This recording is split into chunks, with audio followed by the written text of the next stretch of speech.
Good morning, Facebook. Grace and peace to you all.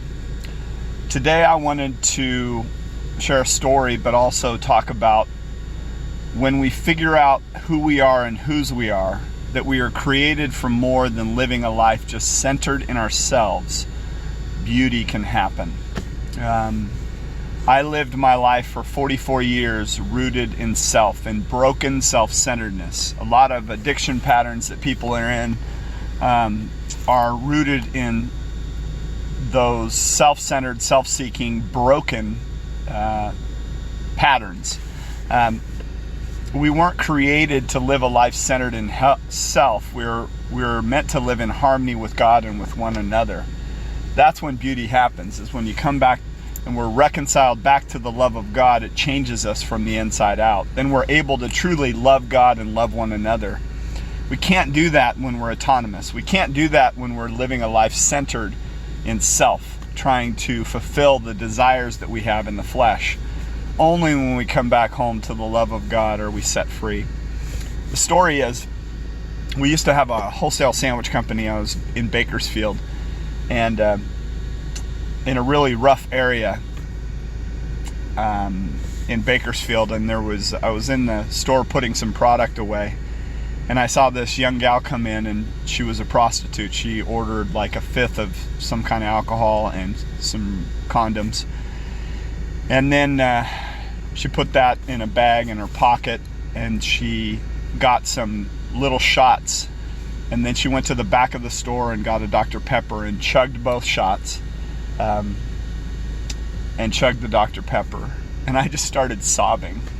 I started sobbing because this person doesn't know who she is, or she doesn't know her own created value. So she's giving herself away cheaply to someone, to another broken person, right?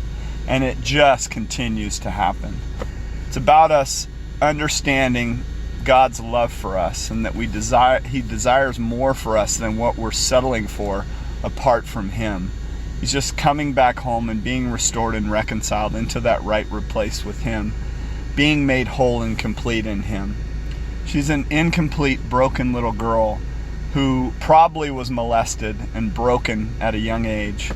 And for her, she can come back and be restored and reconciled only if she sees the beauty of Christ in someone that comes across her path and shares the goodness and love and grace of God with her.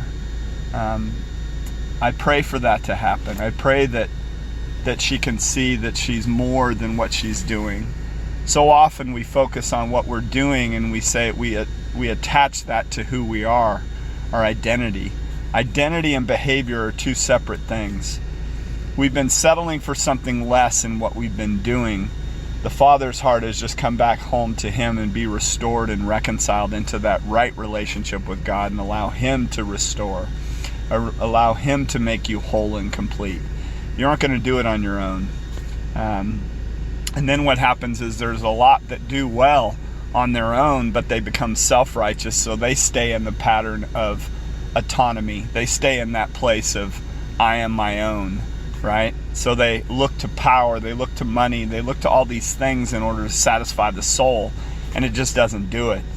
It gives them some happiness in the moment, but they aren't made whole and complete in Christ. They're just settling for a substandard life apart from God. It's about us coming back home to experience the love of Christ that surpasses knowledge, to be filled with all the fullness of God. That is where our only hope lies. It's in the love of God. May He love you into wholeness. God bless.